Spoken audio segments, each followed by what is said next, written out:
आप कभी इंग्लिश बोलना नहीं सीख सकते। आपका कॉन्फिडेंस लेवल बिल्कुल ज़ीरो है।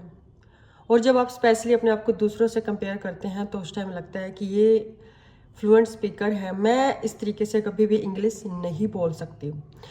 देखिए, ऐसा बिल्कुल नहीं है। अगर आपको ऐसा लग रहा है कि मैं जब कुछ इंग्लिश के सेंटेंस बोलने लगती हूँ तो मैं बीच में अटक जाती हूँ, ग्रामर की प्रॉब्लम आ जाती है, या फिर मेरा माइंड बोलता है कि माइंड हिंदी में प्रोसेस कर रहा है इंग्लिश बोलने की, तो ऐसी चीज़ें एक कॉमन ये एरर है। मतलब हमारी ये एक ऐसा तरीके की हमारी एक कन्फ्यूजन है जिससे हम भागना चाहते हैं, और यही वो पॉइंट है जहाँ पर हम आगे बढ़कर इंग्लिश स्पीकिंग की प्रैक्टिस कर सकते हैं। देखिए, मैं फ्लुएंट इंग्लिश स्पीकर नहीं हूँ, बट मैं, जैसे मैंने पिछले वीडियो में बताया कि मैं चैट जीपीटी के माध्यम से मैं सीख रही हूँ।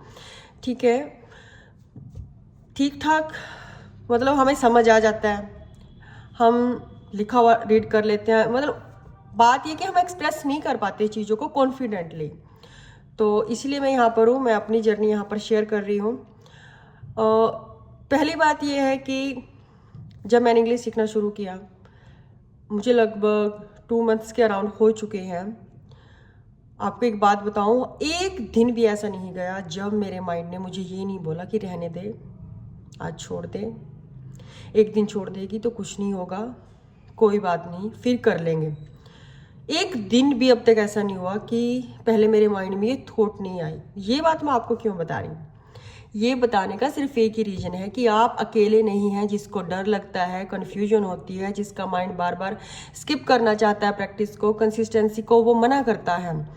देखिए, हम फ्लुएंट स्पीकर बने या ना बने, बट परफेक्शन की बजाय अगर हम हर रोज कंसिस्टेंसी पर ध्यान दें, 10 मिनट की प्रैक्टिस करें, खुद से करें। स्टार्टिंग में चैट जीपीटी से ही पूछ सकते हैं कि अभी मैंने जो बोला वो क्या सही है, क्या गलत है, ग्रामर की मिस्टेक कहाँ पर है, कहाँ पर पॉज करना था, कहाँ पर फुल स्टॉप आना है, कहाँ पर मुझे रखना है।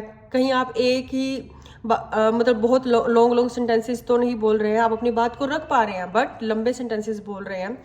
बहुत सी चीज़ें हैं, आप 1-2 मिनट से बोलना शुरू कर सकते हैं। शुरू में जब आप स्टार्ट करेंगे तो आपको बिल्कुल ऐसा लगेगा मेरे बस का नहीं है, मेरे से नहीं होगा। आप 2-4 दिन करोगे कि वही चीज़ें बार बार आ रही हैं, वही गलतियाँ आ रही हैं बार बार, मैं इम्प्रूव कैसे करूँगी।